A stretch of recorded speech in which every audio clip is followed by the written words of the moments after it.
The battlefield of Kurukshetra lay stretched like an ocean of men and weapons, a sea of destiny waiting to unfold. Warriors stood in rigid formations, thousands of eyes fixed on the horizon, shields glinting in the golden rays of the rising Sunday. Conches had already sounded their divine calls, filling the heavens with a thunder that echoed across earth and sky. It was no longer silence, no longer the stillness of waiting. It was the vibration of fate itself, trembling in the hearts of every warrior. At the heart of it all, seated in his majestic chariot, driven by the Supreme Lord Krishna, stood Arjuna, the son of Pandu, the wielder of the mighty Gandiva bow. His banner flew high above, a mark of his identity, his dharma, his unshakable spirit. Upon it shimmered the sacred figure of Hanuman, the eternal warrior, the devotee of Lord Rama, the indestructible son of Vayu. That emblem was not just cloth, not just a symbol. It was a divine presence, a boon from the greatest of heroes, a promise of strength when strength would be most needed. The Kaurava army, with Bhishma, Drona, Karna, and countless others, stood in terrifying formation. Their war drums beat like thunderclouds rolling in. Arjuna's eyes narrowed. His hand slowly reached for the Gandiva. The moment had come, the beginning of a war that would reshape the destiny of Bharat. Long before this day, far away, in the silence of the forests, another meeting had taken place. Bhima, Arjuna's brother, wandered into the forest and there encountered a being of immense strength, Hanuman himself, resting in the guise of an old monkey, blocking Bhima's path.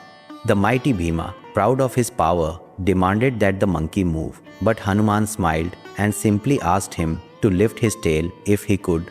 Bhima tried with all his strength, yet could not move it even an inch.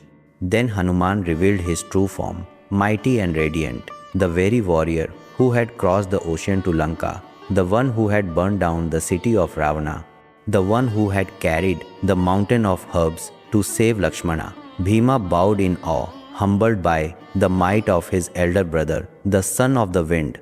Bhima pleaded for his aid in the great war to come, and Hanuman blessed him. I will not fight by your side in body, O Bhima, but I will be present on the banner of Arjuna's chariot. My roar will strike terror into the hearts of your enemies, and my presence will protect your brothers. Wherever the banner of Kapidhvajah flies, victory shall follow. Thus, on this day, on the battlefield of Kurukshetra, that promise shone brightly. Arjuna's banner was not mere fabric. It was the very roar of Hanuman, carried into the heart of the war. Look, O king, Sanjay's voice trembled as he narrated to the blind Dhritarashtra the unfolding scene. Arjuna, Kapidhvajah, with the banner of Hanuman above his chariot, has raised his Gandiva. His eyes blaze like fire, his muscles tense like a coiled serpent. He gazes upon the Kaurava army, his kin, his teachers, his friends, and yet his enemies. The Gandiva was no ordinary bow, gifted by Agni himself, forged with celestial power. Its twang would thunder across the battlefield like lightning, splitting the skies.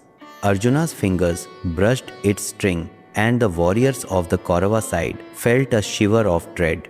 Weapons gleamed, swords rattled, spears pointed. The war was about to begin. But before the first arrow could fly, Arjuna leaned toward Krishna. His voice, calm yet filled with the weight of destiny, broke through the roar of drums and the neighing of horses. O Madhava, place my chariot between the two armies, that I may see those assembled for this war. Let me behold those with whom I must fight in this battle of dharma.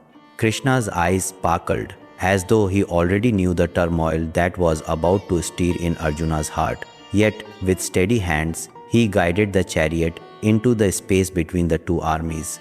The banner of Hanuman fluttered above them, as if watching, as if waiting. The Kauravas stood ready. Drona adjusted his armor. Bhishma, ancient and resolute, held his bow. Karna's gaze was sharp, unyielding. Yet in their hearts, when they saw the chariot of Arjuna enter the no man's land with Krishna himself as the charioteer, their courage faltered. Above that chariot flew the banner of Hanuman. Legends of Hanuman were not unknown. Every warrior knew the tale of how he had leapt across the ocean, how he had lifted mountains, how his roar had shaken the world. To see his emblem upon Arjuna's chariot was to see destiny written in the sky. The conches had rattled their hearts earlier. Now this vision struck even deeper. For this was not just Arjuna coming to fight, it was Arjuna under the watchful gaze of Hanuman, driven by Krishna himself. How could one stand against such power? How could one hope to win? Even as weapons clanged and shields tightened, doubt gnawed at their spirits. The Kauravas were many, yes, but the Pandavas were led by destiny itself. Arjuna turned to Krishna again, his voice more solemn, his heart heavy. The battle lines were drawn, the war inevitable, yet within him rose a storm. For he saw not just enemies, but cousins, uncles, teachers, and elders, all bound by blood, yet now bound to die by his arrows. Still, in this very moment, what mattered most was this. Arjuna had taken up his bow. He had readied himself for war. The Gandiva shone in his hands, its string vibrating with the promise of battle. And as the world watched, Sanjay's narration carried the vision into the chamber of Dhritarashtra. O king, Arjuna has raised his Gandiva. He stands, his banner of Hanuman roaring above his chariot, his charioteer, none other than Lord Krishna. The war is about to begin. Arjuna spoke to Krishna not merely as a warrior, but as a soul trembling at the threshold of destiny.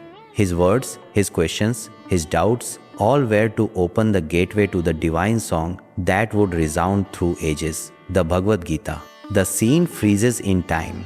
The conches, the weapons, the armies, all seem suspended in a single breath of destiny. Arjuna stands tall, Gandiva in hand, yet soon his heart will tremble and his soul will seek answers. Krishna stands calm, radiant, ready to reveal the truth of life and dharma. And above them, fluttering in the winds of Kurukshetra, stands the banner of Hanuman, eternal, unshakable, a promise of strength. That banner is more than a symbol. It is the roar of courage when hope falters. It is the reminder that divinity walks beside those who fight for righteousness. It is the sign that though the warrior may doubt, destiny itself will guide him to victory. The Kauravas may array themselves in all their power. They may gather weapons and armies beyond count. But before the banner of Hanuman, before the will of Krishna, before the bow of Arjuna, they tremble. This is where the war truly begins, not with the clash of swords, but with the raising of a bow, the presence of a divine emblem, and the first words of Arjuna to Krishna. The moment when a man prepares to fight, yet seeks the truth of why he must fight. The banner of Hanuman flies still, not only in Kurukshetra, but in the hearts of all who remember this tale.